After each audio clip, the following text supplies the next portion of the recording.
Hey guys, welcome back to the channel, and today we're going to be reacting to The Israel-Iran war just changed everything. The Cold War has turned hot overnight. In the early hours of June 13th, Israel launched preemptive strikes on Iran.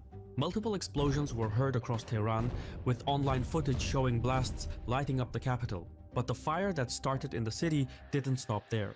Additional explosions occurred in Isfahan, Tabriz, Kermanshah, Hamadan, Qom, and Piranshah, cities that host nuclear, military, or strategic sites.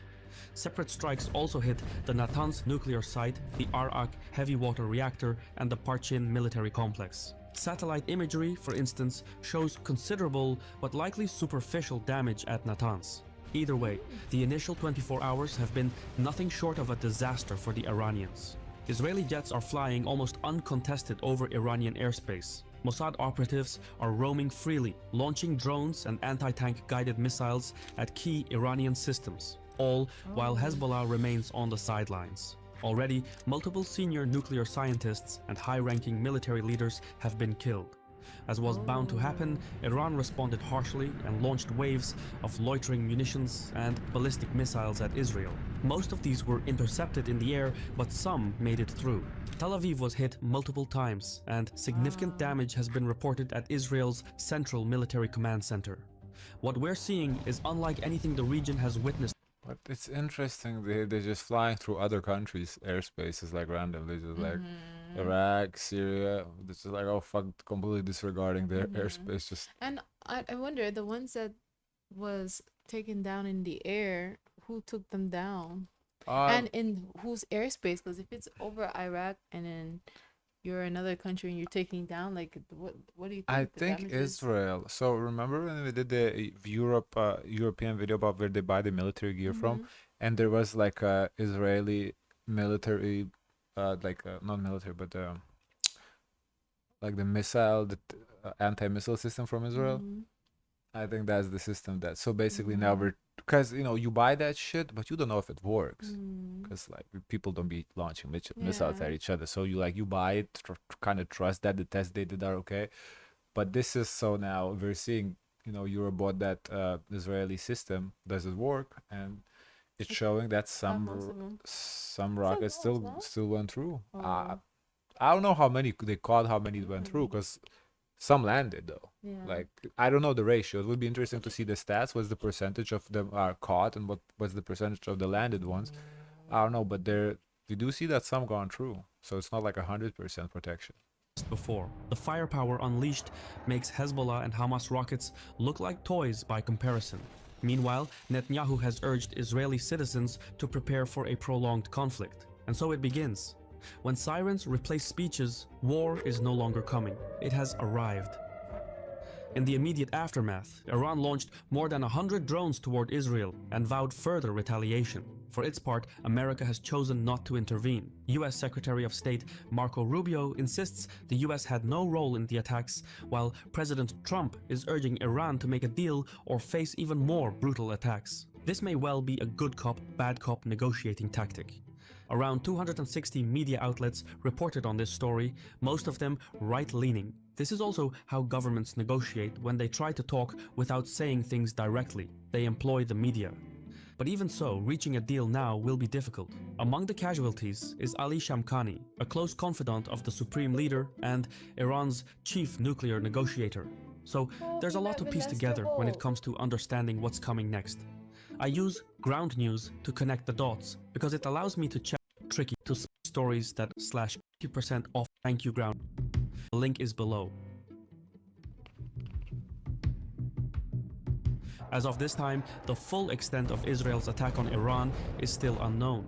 The initial strikes appear to have targeted radars, air defenses, aircraft, and control towers, which paves the way for follow-up attacks on secondary sites. Israel's attention will now turn to the secondary targets of strategic and economic nature, such as ports, refineries, and missile factories. The Israeli military said as much when it described the operation as the first stage, signaling that more attacks could follow in the next few days, if not weeks.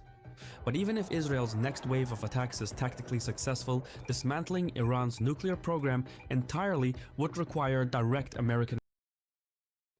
So that's how many different locations they will need to hit.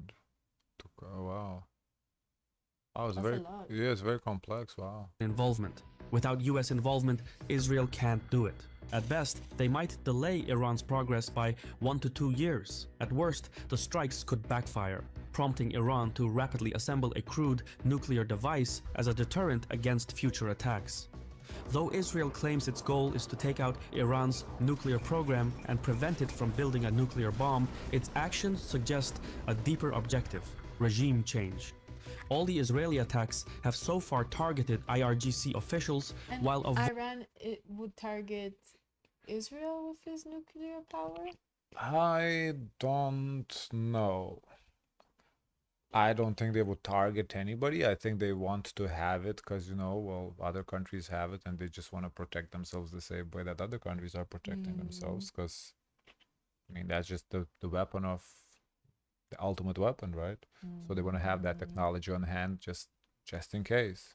I don't think they want to actually use it. No, I'm this so is like the curious last with resort. the scientists they have working on this, like how are they able to like develop this Uh, without Honestly, I don't know how countries. I do not believe they start from scratch. I do believe Yeah. they somehow like leak the documents from countries that already have it. It's kind of like starting from scratch is like why reinvent the wheel when somebody already did it? Because what's the wildest thing to me is that North Korea supposedly has it. So it's like that country is like backwards, like 50 years But- backwards. How the fuck but they have it? I would if I'm a country, even if I didn't have it, I still have it too. Yeah, you flex that you have, but North Yeah. Korea, I believe they tested it or some shit. So the Oh. warheads, I don't know, but I definitely would say they have it. But if I was a country, I would also want to develop it too. Like, why would I not want to have it? So like, I'm not exactly sure. I guess countries feel threatened by Iran having it because Iran is like a Muslim country. It's not Western country, so they just probably feel threatened. Particularly Israel because it's the closest non-Muslim country, I guess. That's why. I'm not sure. avoiding the leadership of Iran's regular armed forces, which may be a calculated attempt at divide and rule. You see, the Revolutionary Guards and the regular military often operate at odds, with the IRGC holding dominance in both political and economic spheres. So, by degrading the IRGC, Israel may be trying to provoke internal friction, perhaps even encouraging the regular military to turn against the Revolutionary Guards in a bid for power. Tellingly, Israel's campaign is called Operation Rising Lion, which is likely a nod to the pre-revolution Iranian flag and suggests that regime change may be the ultimate objective. Whether that gamble pays off is another question entirely.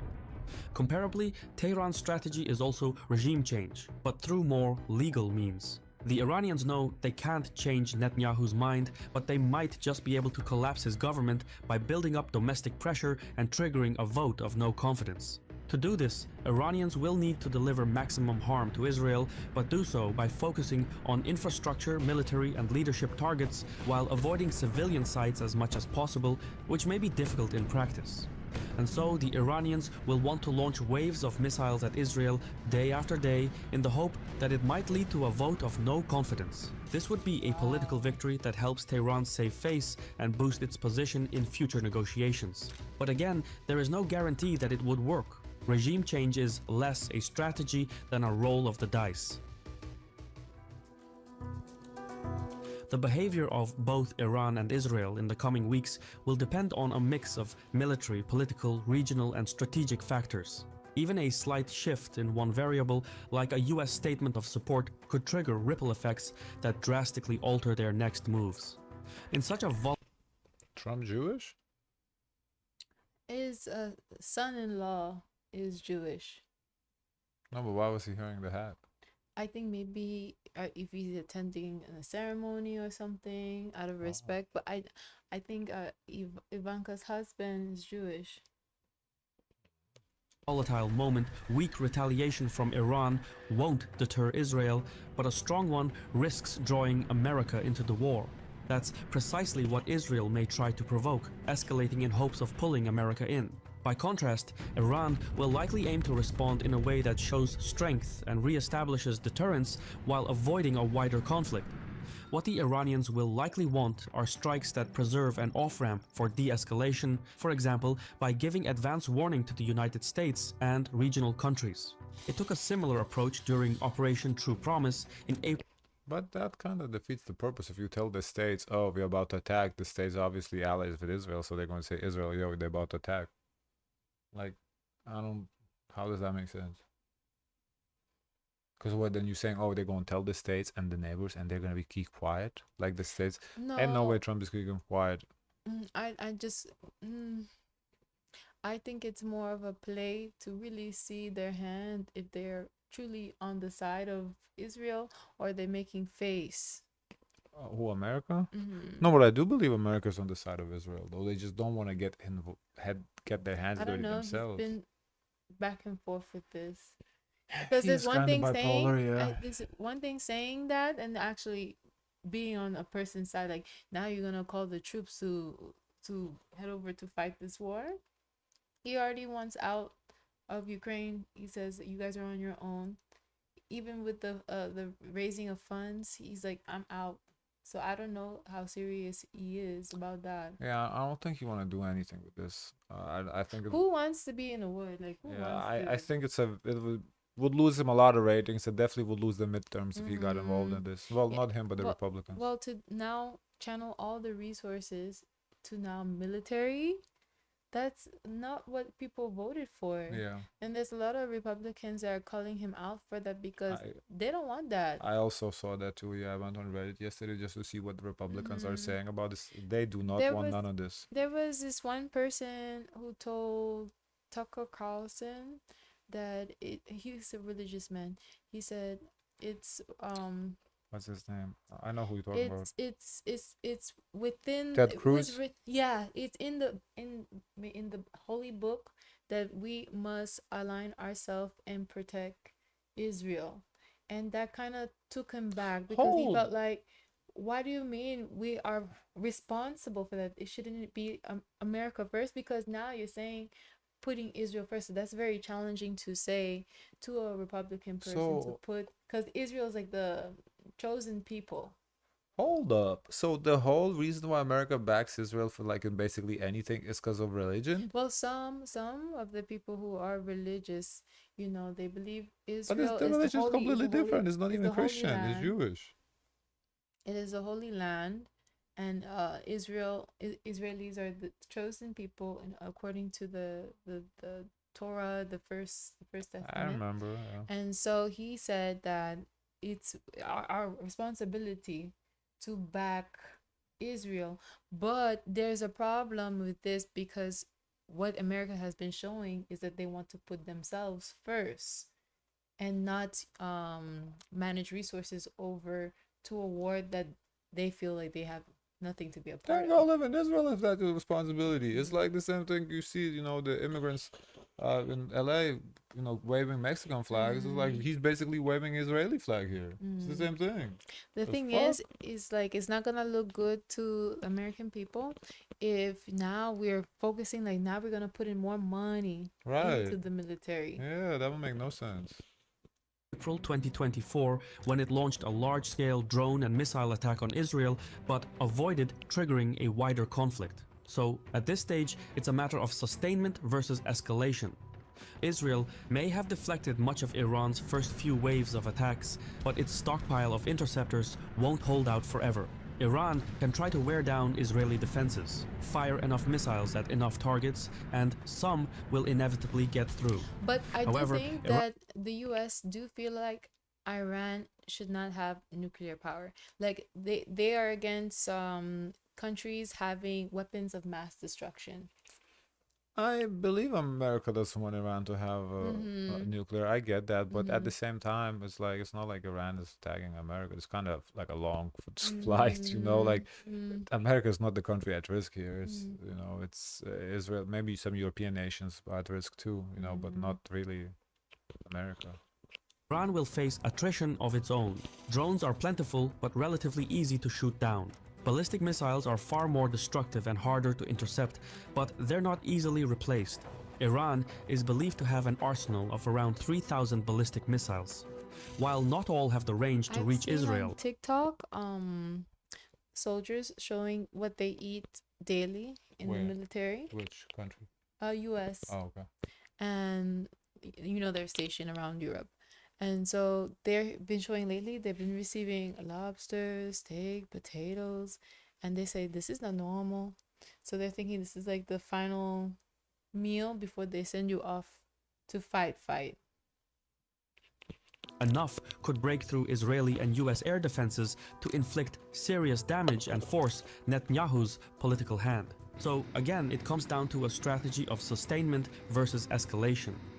In years past, Iran wouldn't have relied solely on its missiles. Its first line of defense was its network of Arab proxies, specifically Hezbollah. But after a year of fighting with Israel, Hezbollah is now much weaker. Many of its leaders have been killed, and much of its hierarchy has been infiltrated by What is Hezbollah? Do you know? Mossad agents. I don't know if it's the one that took over the government or if they're the good people that's supposed to be there. I don't know which one is it. I heard the name, but I don't know who they are. Hezbollah still has a large missile and rocket arsenal, but using them now would be politically risky. The Lebanese government is struggling to rebuild and has warned Hezbollah not to drag the country into another war on Iran's behalf. Thus, Hezbollah is sitting this one out.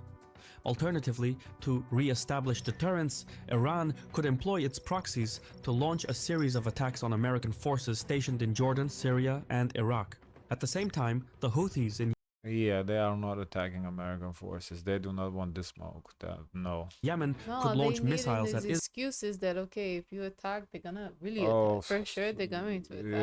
Yeah. If you touch American forces, oh, you done. Israel and possibly target remaining US naval ships in the Red Sea. However, this would be a terribly risky move. Directly attacking US Is Israel in NATO? Let me see. assets could prompt retaliation against the Iranian leadership, something akin to the January 2020 assassination of Quds Force commander Qasem Soleimani. The end result could see the US Air Force doing even more damage than Israel's airstrikes. Another way No, they're not. Yeah, because I was thinking, if they're in NATO, then I feel like all the countries would have responded already. Or not respond, but would have seen how they, and would have been interesting to see how they're treating it, but I guess Yeah, not. but even though you still see that even Germany kind of like actively but not actively give support. You see France actively, not actively give support. Right, yeah. It's way all for face. Iran to establish deterrence, and less expected, would be to strike US allies in the Gulf region. For example, Iran could use its proxies to attack oil facilities in Saudi Arabia like it did in 2019, or hit targets in the UAE as it did in 2022. But why would they attack other Muslim countries for what? I don't understand. I don't know if, they're allies or what, but like, why would you involve yourself with extra countries? Now, instead of fighting a one front war, you're gonna fight another, like a war over sea too? Why would you want that? Attacking the oil and gas infrastructure in the Gulf region, including ships passing through the Strait of Hormuz, would almost certainly cause oil prices to surge. In such a scenario, Gulf leaders, who have pledged hundreds of billions in investments to the United States, would likely push Trump to rein in Israel and halt its attacks on Iran. There is no Oh. That's what they would do? I don't think so. I think they would push Trump get involved and attack Iran. Oh. I don't think that's what Which it will country happen. did he accept the jet from?